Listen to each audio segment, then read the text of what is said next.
Oke, terima kasih GCTV. Ya.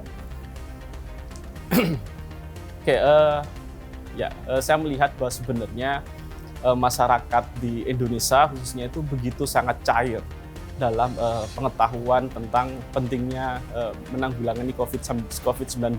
Pertama, ada kelompok yang masih menganggap bahwa COVID-19 itu hal sepele dan tidak percaya. Di sisi lain juga gap-nya begitu kuat, ada orang yang begitu sangat cemas tentang COVID-19.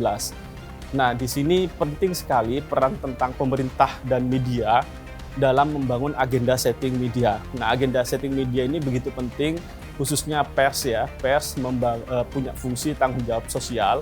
Tanggung jawab sosial di sini, pers harus menarasikan isu tentang bagaimana COVID-19 ini kondisinya begitu sangat mencemaskan.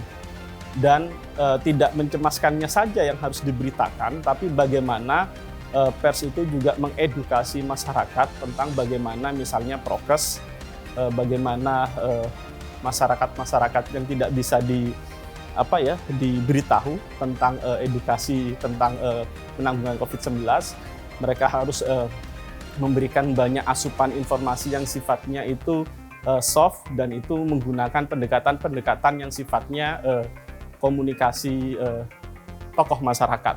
Dan artinya di sini pemerintah tidak hanya semata-mata mengandalkan media. Pemerintah sendiri harus turun, pemerintah sendiri harus mengandalkan kekuatan sosial kemasyarakatan, budaya kemasyarakatan, sehingga pemerintah itu bisa menggunakan banyak instrumen, banyak medium, selain itu adalah media itu sendiri.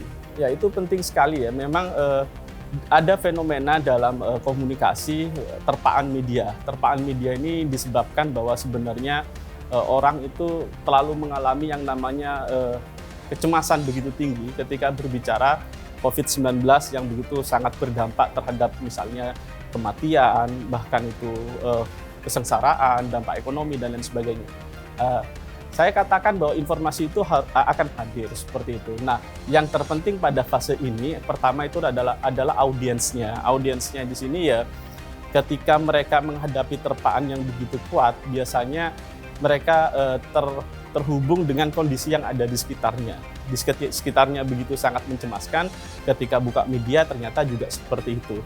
Nah, dalam fase seperti ini ya berarti mereka harus mengurangi asupan informasi yang sifatnya itu mencemaskan tentang COVID-19. Nah, di era media sosial ini kan ada banyak fragmentasi isu tentang COVID-19. Mungkin kalau dia sangat cemas, ya mereka harus menutup dulu konteksnya informasi tentang COVID-19 sampai itu mental dan psikisnya itu kembali kuat, seperti itu. Karena ini penting sekali, kalau psikis ini terpengaruh, terus imunnya ini turun, itu juga tidak baik. Nah, bukan berarti ini adalah salah dari medianya, karena media atau lembaga pers sendiri menurut saya penting tetap memberitakan tentang COVID-19, tapi pemberitaannya ini juga sebenarnya dua hal yang paling penting sebenarnya adalah to educate dan to control. Kontrol sosial ini penting sekali. Karena misalnya tadi disebut ada kelompok yang itu tidak percaya terhadap COVID-19. Ada kelompok yang tidak mau divaksin, seperti itu. Nah, saya kira media harus bisa melakukan comparing, misalnya fenomena di negara mana, kemarin India saya kira ya, lalu dijelaskan realitas in-depth-nya itu seperti apa, menyampaikan informasi itu, sehingga masyarakat itu benar-benar aware bahwa sebenarnya COVID-19 itu harus ditanggulangi. Bahwa masker itu bukan hanya untuk melindungi kita, tapi melindungi keluarga kita, anak kita, orang tua kita, nenek kita, kakek kita, dan orang-orang terdekat di sekitar kita. Maka dari situ, narasi pemberitaan di media sebenarnya juga membutuhkan pendekatan yang sifatnya naratif. Naratif ini menggunakan afeksi, tidak hanya menggunakan kekuatan objektivitas semata. Nah, ketika kita menggunakan kekuatan narasi, mengolah perasaan-perasaan dari penonton tentang bagaimana mengedukasi tentang prokes, menanggulangi COVID, itu sangat penting diambil alih oleh fungsi-fungsi iklan dan fungsi-fungsi pemberitaan di media.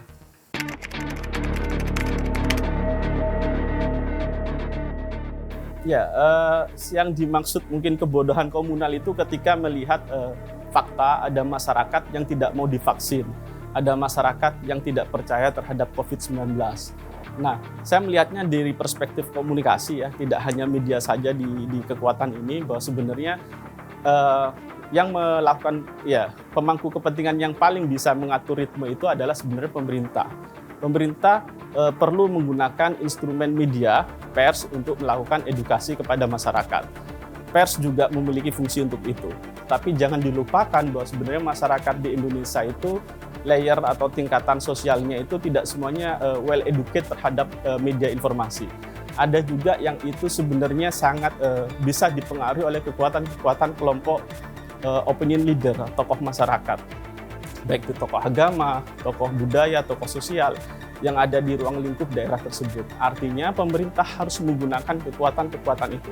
Saya melihat bahwa sebenarnya ketika ini ya, gelombang COVID di tahun 2021 yang begitu sangat signifikan naiknya, saya melihat banyak sekali tokoh-tokoh masyarakat, misalnya yang kasus di Madura, kiai dan ulama itu melakukan ya kampanye kepada masyarakat melalui media-media postingan-postingan via WA, via Facebook, dan itu cukup viral ya di lingkungan kelompok masyarakat. Bagi saya itu cukup penting bahwa ada sanksi iya. Ketika misalnya di masyarakat melanggar prokes, dia akan dilakukan swab antigen, diperiksa, terus ketika reaktif terus diisolasi dan ditindaklanjuti lebih, itu ya. Tapi yang paling penting preventifnya adalah bagaimana mengedukasi masyarakat untuk misalnya untuk tidak keluar rumah ketika itu tidak penting, menggunakan masker, mau divaksin, dan itu kekuatan-kekuatan sosial budaya itu begitu kuat di masyarakat Indonesia. Selain media. Nah, pemerintah harus bisa menggunakan variasi-variasi kekuatan sosial budaya masyarakat itu sendiri.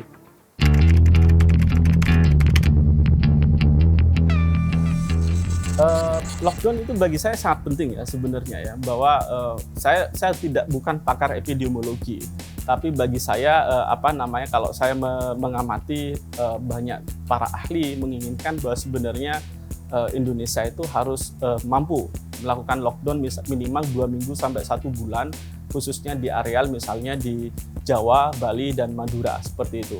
Nah, pakar-pakar ini kalau saya lihat ya, pakar kesehatan ini melihatnya karena risiko yang sangat tinggi, khususnya ketika ada varian Delta dan lain sebagainya yang penyebaran virusnya lebih cepat, berkali-kali lipat gitu.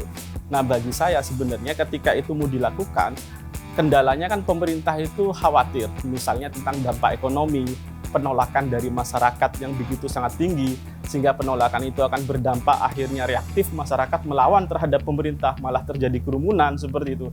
Nah, artinya yang paling penting karena saya melihatnya ini dari sisi komunikasi, bagaimana pemerintah itu menyampaikan kebijakan dan itu komunikasi publiknya tepat, melahirkan kepercayaan di tengah-tengah masyarakat. Nah, sebenarnya kan ketika ini masyarakat ini ragu-ragu, pemerintah ini ragu-ragu, mau lockdown, mau PPKM mikro, tapi semuanya tidak berjalan dengan rencana, semuanya bisa katakan ya lemah, masyarakat juga meskipun diterapkan PPKM mikro beraktivitas menurut saya masih sangat normal ya, masih sangat normal, tidak banyak perubahan. Artinya apapun kebijakannya sebenarnya komunikasi publik dari kebijakan lockdown atau PPKM mikro itu sebenarnya tidak mendapatkan kepercayaan yang begitu kuat di publik. Artinya apa? Ya, pemerintah harus membangun kecepatan komunikasi publik dan itu harus dibangun trust-nya kepada masyarakat. Masyarakat mungkin jenuh sudah dengan COVID-19, tapi mereka tahu gitu bahwa COVID-19 ini sangat bahaya. Mereka butuh nafkah, mereka butuh bekerja dan lain sebagainya, beraktivitas, tapi mereka menabrak bahwa sebenarnya COVID ini berbahaya. Nah, yang paling penting sekarang adalah bagaimana pemerintah benar-benar menerapkan PPKM mikro ini ataupun lockdown ini itu diterapkan. Caranya ya di komunikasi publik ini pemerintah tidak bisa mengandalkan kekuatan media saja. Media itu penting seperti itu. Tapi pemerintah sendiri ya harus membangun suatu kekuatan sosial kepada masyarakat, dan itu kekuatan sosial itu tidak hanya dari pemerintah gitu ya. Dari tokoh masyarakat dilibatkan. Lalu pemerintah sendiri itu melibatkan partisipasi dari masyarakat untuk membangun masyarakat lainnya secara komunal, bahwa kesadaran itu tidak bisa hanya untuk kepentingan pemerintah saja sebagai pemangku kebijakan. Akhirnya ya sifatnya top down sekali kebijakan-kebijakan itu.